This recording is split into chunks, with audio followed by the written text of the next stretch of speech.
मुंबईतल्या कांदिवलीत आज आणि उद्या पाणी पुरवठा बंद, जलवाहिनी देखभाल दुरुस्तीचं काम हाती, पाणी जपून वापरण्याचं नागरिकांना आवाहन.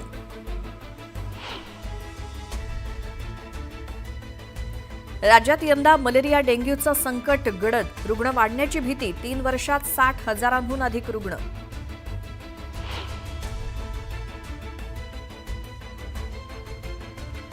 बीएडच्या प्रवेश परीक्षेचे अर्ज आजपासून उपलब्ध, 20 जुलैला होणार परीक्षा.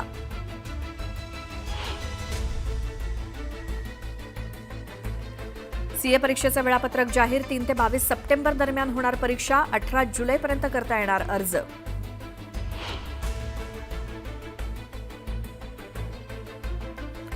कृषी विभागानं गाठला मोठा पल्ला, अॅग्रिस्टॅग योजनेअंतर्गत राज्यात 1 कोटी शेतकऱ्यांनी केली नोंदणी.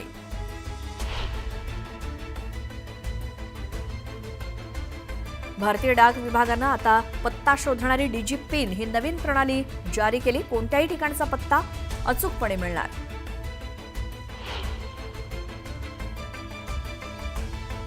पिंपरी चिंचवडमध्ये मे महिन्यात पहिल्यांदाच गेल्या 17 वर्षातला सर्वाधिक पाऊस, 19 दिवसात विक्रमी 378.7 मिलीमीटर पावसाची नोंद.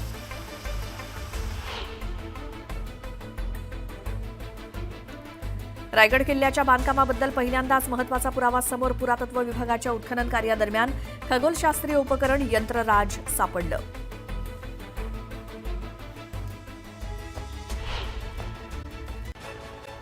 तटकरेंनी गोगावलेंवरती नॅपकिनवरून निशाणा साधला होता. दरम्यान भरत गोगावलेंनी आपल्या वाढदिवसानिमित्तानं आयोजित केलेल्या मेळाव्यातनं तटकरेंचा समाचार घेतला.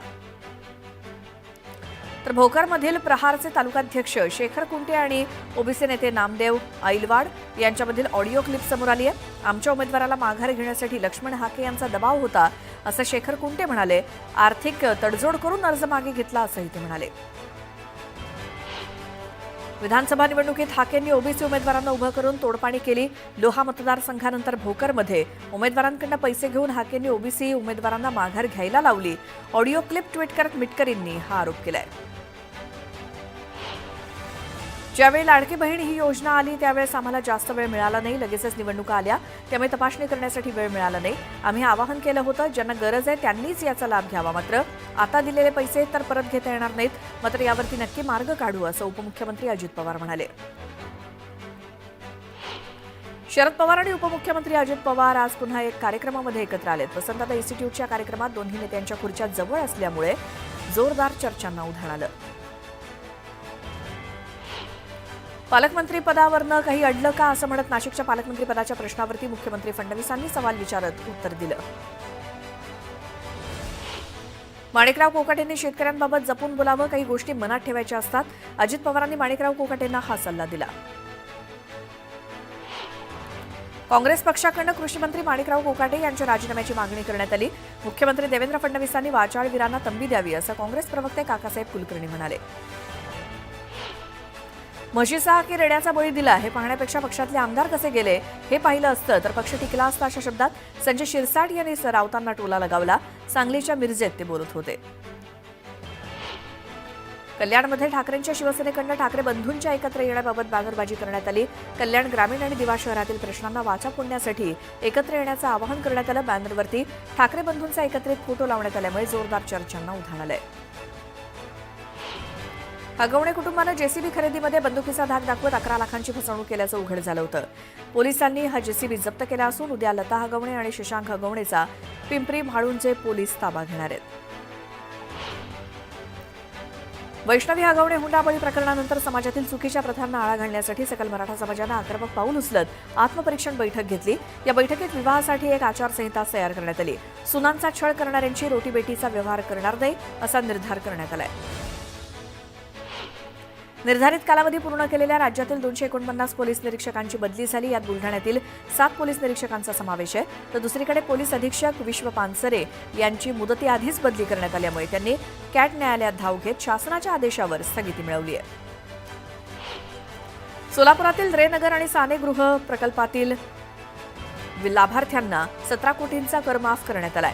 कुंभारीच्या माळरानावरती वसलेल्या रेनगर आणि मीनाताई सानेगृह प्रकल्पातील लाभार्थ्यांना राज्य सरकारनं मोठा दिलासा दिलाय.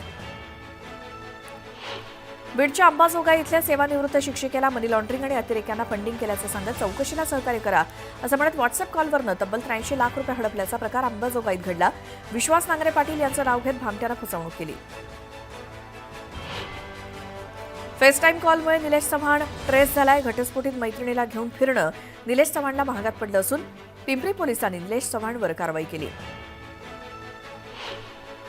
छत्रपती संभाजीनगर दरोडा प्रकरणात पोलिसांनी आणखी दोघांना अटक केली. आतापर्यंत पोलिसांनी एकूण 12 जणांना ताब्यात घेऊन चौकशी सुरू केली आहे.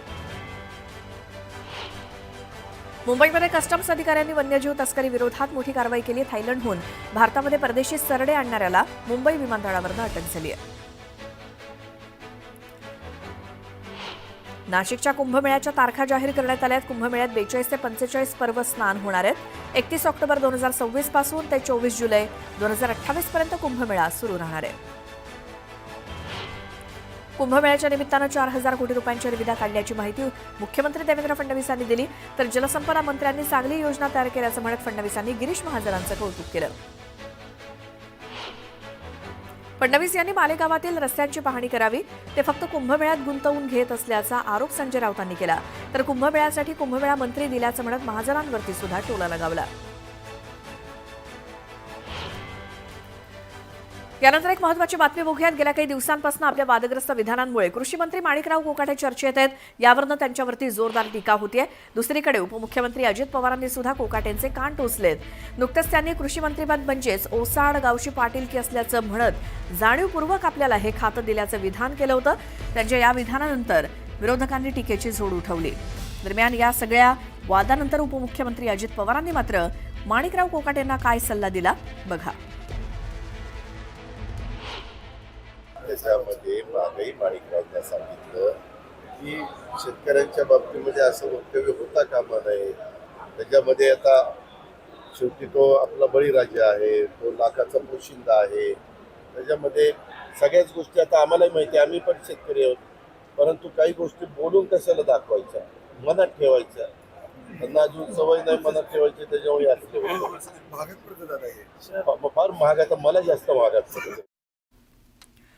आणखी एक मोठी बातमी आहे. वैष्णवी आत्महत्या प्रकरणी अटकेत असलेल्या हगवणी कुटुंबाच्या अडचणीत आणखी वाढ झाली आहे. जेसीबी खरेदीमध्ये बंदुकीचा दाग दाखवत 11 लाखांची फसवणूक केल्याचा आरोप आहे. पोलिसांनी हा जेसीबी जप्त केलाय. आज लता आणि शशांक हगवणेचा ताबा पिंपरी म्हाळुंगे पोलीस घेणार आहेत. प्रकाश येळवंडे नामक व्यक्तीनं दिलेल्या तक्रारीवरनं पिंपरी म्हाळुंगे पोलिसांनी गुन्हा दाखल केलाय. यानंतर पुन्हा पाहूयात सकाळच्या 100 बातम्या. राष्ट्रवादी काँग्रेस पक्षाच्या पुणे शहराध्यक्षपदी पूर्व विभागात सुनील टिंगरे आणि पश्चिम भागात सुभाष जगताप यांची निवड करण्यात आली आहे. प्रदीप देशमुख यांची कार्याध्यक्षपदी फेरनिवड करत रुपाली ठोंबरे, हाजी फिरोज शेख, अक्रूर कुदळे यांना कार्याध्यक्षपदी काम करण्याची संधी दिली आहे.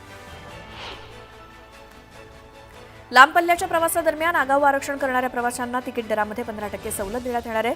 येत्या जुलैपासून ही योजना कार्यान्वित होणार असल्याची घोषणा मंत्री सरनाईकांनी केली. तर याचा फायदा ई शिवनेरीसारख्या बसनं प्रवास करणाऱ्या अनेक लोकांना होणार आहे. सरकारी आणि खासगी अनुदानित शाळेतील 1ली ते 8वीच्या विद्यार्थ्यांना मोफत पाठ्यपुस्तकांचा लाभ दिला जातो. शाळेच्या पहिल्याच दिवशी विद्यार्थ्यांच्या हाती देण्यासाठी आतापर्यंत 78.20% पुस्तकं जिल्ह्यामध्ये पोहोचली आहेत. मोफत पाठ्यपुस्तकं बालभारतीच्या पुण्यातल्या डेपोतनं जिल्ह्यातील 14 तालुक्यामध्ये पोहोच करण्यात आली आहेत. मुंबई नागपूर समृद्धी शीघ्रगती महामार्गाचा ठाणे जिल्ह्यातील आमणे ते इगतपुरी हा 76 किलोमीटरचा शेवटचा टप्पा 5 जून रोजी वाहतुकीसाठी खुला करण्याचं निश्चित करण्यात आलंय. मुख्यमंत्री देवेंद्र फडणवीस यांच्या हस्ते लोकार्पण केलं जाणार आहे. लोकार्पणानंतर लगेचच हा मार्ग सामान्य वाहतुकीसाठी सुरू होणार आहे. 11वीच्या ऑनलाईन प्रवेश प्रक्रियेसाठी येणाऱ्या सर्व अडचणी दूर करण्यात आल्या आहेत. पहिल्या फेरीतील नोंदणीमध्ये 1 जूनपर्यंत 10 लाखांहून अधिक विद्यार्थ्यांनी नोंदणी केली असल्याची माहिती सहसंचालक डॉ. श्रीराम पानझडे यांनी दिली. 4 वर्षीय BA, BSc, BEd अभ्यासक्रमात पुढील वर्षापासून हा अभ्यासक्रम बंद करण्याचा निर्णय राष्ट्रीय अध्यापक शिक्षण परिषदेनं घेतलाय. त्यामुळे रद्द केलेली प्रवेश प्रक्रिया पुन्हा राबवण्याच्या सूचना उच्च आणि तंत्र शिक्षण विभागानं राज्य सामायिक प्रवेश परीक्षा कक्षाला दिल्या आहेत. त्यानुसार या अभ्यासक्रमाच्या प्रवेश परीक्षेसाठी आजपासून विद्यार्थ्यांना अर्ज भरता येणार आहे. The institute of chartered accounts of India यांच्या वतीनं सप्टेंबर 2025 मध्ये होणाऱ्या सीए परीक्षांचं वेळापत्रक अधिकृत संकेतस्थळावरती जाहीर करण्यात आलंय. सीए परीक्षांसाठी ऑनलाईन अर्ज भरण्याची प्रक्रिया 5 जुलै 2025 पासून सुरू होईल. उमेदवारांना विलंब शुल्काशिवाय 18 जुलैपर्यंत अर्ज करता येणार आहे. विलंब शुल्कासह अर्ज करण्याची अंतिम तारीख 21 जुलै आहे. आता मान्सूनच्या प्रवासाची गती कमी होणार असल्यामुळे राज्यातील हवामानात लवकरच मोठे बदल दिसून येतील. बदललेल्या वातावरणामुळे मान्सूनच्या प्रवासाची गती कमी होण्यास सुरुवात झाली आहे. त्यामुळे आता मान्सूनचा प्रवास पूर्णपणे रखडलाय. किमान 10 जूनपर्यंत तरी मान्सूनचा प्रवास थांबणार असल्याचा अंदाज आहे. पावसाच्या आगमनानं सुक्या माशांचा हंगाम लवकर सुरू झालाय. पावसामुळे मासेमारीवरती परिणाम झाल्यामुळे बाजारात ताज्या माशांची आवक घटली आहे. त्यामुळे ग्राहकांनी सुक्या माशांना पसंती दिली असून महिलांनी घरगुती वापरासाठी सुकी मच्छी साठवायला सुरुवात केली आहे. त्यामुळे बाजारात खरेदीसाठी लोकांची गर्दी वाढली आहे. केंद्र सरकारच्या महत्वाकांक्षी अॅग्रिस्टॅक योजनेअंतर्गत राज्यात 1 कोटी शेतकऱ्यांनी नोंदणी करून शेतकरी ओळख क्रमांक काढलाय. राज्यात एकूण शेतकरी खातेदार 1.71 कोटी असून त्यापैकी 1 लाख शेतकऱ्यांनी नोंदणी केली असून 70 लाख खातेदारांनी नोंदणी करणं अद्याप बाकी आहे. महाराष्ट्रात पावसाळ्यात मलेरिया, डेंग्यू, चिकनगुनिया यांसारख्या साथीच्या आजारांचं प्रमाण गेल्या 3 वर्षात लक्षणीय वाढलंय. यंदा मुदतपूर्व पावसामुळे राज्यात मलेरिया, डेंग्यूचं संकट गडद होणार असल्याचं आरोग्य विभागाच्या डॉक्टरांचं म्हणणं आहे. त्यामुळे काळजी घेण्याचं आवाहन आरोग्य विभागानं केलंय. राज्यातील बहुतांश भागाला मान्सूनपूर्व पावसानं अक्षरशः झोडपून काढलं. पिंपरी चिंचवड शहरात सुद्धा मे महिन्यात पहिल्यांदाच गेल्या 17 वर्षातील सर्वाधिक पाऊस झाला. यंदा पिंपरी चिंचवड शहरामध्ये मे महिन्यात 19 दिवस पाऊस झाला. मे महिन्यात सर्वाधिक दिवस पाऊस पडण्याचा यंदा विक्रम पहिल्यांदाच झालाय. या 19 दिवसात विक्रमी 378.7 मिलीमीटर पावसाची नोंद झाली. भारतीय डाक विभागानं आता पत्ता शोधणारी नवीन प्रणाली जारी केली आहे, ज्याला डिजिपिन नाव देण्यात आलंय. याचा हेतू देशातील कुठलाही भाग किंवा कोपऱ्याचा पत्ता डिजिटलपणे शोधणं हा आहे. तर डाक विभागानं हैदराबाद आणि इस्रो सोबत मिळून ही प्रणाली विकसित केली आहे. राज्यातील रखडलेल्या महापालिका, नगरपालिका, जिल्हा परिषदा, पंचायत समिती आणि नगरपंचायतीच्या निवडणुकांसाठी 4 आठवड्यात प्रक्रिया सुरू करण्याच्या सर्वोच्च न्यायालयाच्या आदेशानुसार राज्य निवडणूक आयोगानं तशी पावलं टाकली आहेत. प्रभाग रचनेसाठी राज्य सरकारला सूचना करण्यात आली आहे. राज्य सरकारकडून प्रभाग रचनेची माहिती निवडणूक आयोगाकडे प्राप्त झाल्यानंतर आरक्षण आणि मतदार याद्या अंतिम करण्याची पुढील प्रक्रिया सुरू केली जाईल. राज्यातील बाजार समितीमध्ये 25,000 क्विंटल कांद्याची आवक झाली. कमीत कमी 600 रुपयांपासून ते 1,350 रुपयांपर्यंत दर मिळतोय. भुसावळ बाजारात कमीत कमी 1,000 रुपये दर मिळाला. जळगावच्या गारखेडा गावाजवळ पुण्याकडे जाणाऱ्या संगीतम ट्रॅव्हल्सचा अपघात झाला. या अपघातात 5 ते 6 प्रवासी जखमी झालेत. एकतर्फी वाहतूक सुरू असून रस्त्याचा अंदाज न आल्यामुळे ट्रॅव्हल्स उलटली अशी प्राथमिक माहिती मिळते. भुसावळ इथे आयोजित करण्यात आलेल्या बॉक्स क्रिकेट स्पर्धेचा केंद्रीय राज्यमंत्री रक्षा आणि वस्त्र उद्योग मंत्री संजय सावकारे यांच्या हस्ते शुभारंभ करण्यात आला असून या क्रिकेट स्पर्धेत सहभागी संघातील खेळाडूंची रक्षा खडसे, संजय सावकारे यांनी संवाद साधत खेळाडूंना मार्गदर्शन केलं. स्वतः रक्षा खडसे आणि संजय सावकारे यांनी बॅटिंग करून या क्रिकेट स्पर्धेचा शुभारंभ केला. चोपडा तालुक्यात मान्सूनपूर्व मशागतीत शेतकरी वर्ग व्यस्त असल्याचं दिसतंय. यावर्षी मे महिन्यातच पाऊस झाला, त्यामुळे ढगाळ वातावरणात शेतकरी मशागत करताना दिसतोय. मात्र शेतात कुठलं पीक पेरणी करावी अशी द्विधा मनस्थिती शेतकऱ्यांसमोर आहे. लाडकी बहीण या राज्य सरकारच्या महत्वाकांक्षी योजनेतील आयकर भरणाऱ्या लाभार्थी महिलांच्या कुटुंबाची माहिती अद्यापही मिळू शकलेली नाही. राज्य सरकारनं आयकर विभागाकडे माहिती मागवली असली तरी अशी माहिती देण्याबाबत आयकर विभागानं केंद्राच्या वित्त मंत्रालयाकडे हा प्रस्ताव पाठवला असून केंद्राच्या मान्यतेनंतरच ही माहिती मिळू शकेल. कांदिवली पूर्व परिसरातील ठाकूर संकुल द्वाराजवळच्या जलवाहिनीची जोडणी आणि नवी व्यासाची झडप बसवण्याचा निर्णय महानगरपालिकेनं घेतलाय. त्यासाठी पाणीपुरवठा आज दुपारी 1:30 वाजल्यापासून 3 जूनला सकाळी 7:30 वाजेपर्यंत केला जाईल. कर्जतचे शिवसेनेचे आमदार महेंद्र थोरवे यांचे निकटवर्तीय अमर मिसाळला अखेर बेड्या ठोकण्यात आल्यात. उरणमधील सरकारी जमीन हडप करून परस्पर विकल्याप्रकरणी त्याच्यावरती गुन्हा दाखल झाल्यानंतर तो 7 महिन्यांपासून फरार होता. भिवंडी शहरातील एका मोबाईल ॲक्सेसरीज विक्री करणाऱ्या व्यावसायिक 70 लाखांचं कर्ज मिळवून देतो असं सांगत त्याच्या नावे विविध कंपन्यांकडून तब्बल 6 कोटी रुपयांचं कर्ज घेतलं. या 24 जणांच्या टोळीचा मुख्य सूत्रधाराला भिवंडी तालुका पोलिसांनी अखेर अटक केली. पुण्यातील स्वच्छता पथकानं बुलढाणा जिल्ह्यातील 5 बस स्थानकांच्या स्वच्छतेची पाहणी केली. 4 जणांच्या पथकानं स्वच्छता तपासणी करून गुण दिले. दरम्यान एका वर्षात 3 वेळा बस स्थानकांची स्वच्छता पाहणी करण्यात येणार असल्याचं पथकानं सांगितलं. नाशिकमधील महाराष्ट्र आरोग्य विज्ञान विद्यापीठाचे उत्कृष्टता केंद्राचं भूमिपूजन पार पडलं. मुख्यमंत्री देवेंद्र फडणवीस यांच्या हस्ते भूमिपूजन झालं.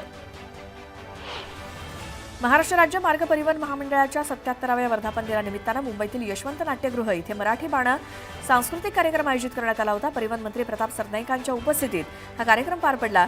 यावेळी उत्कृष्ट कर्मचाऱ्यांचा सत्कार करण्यात आला.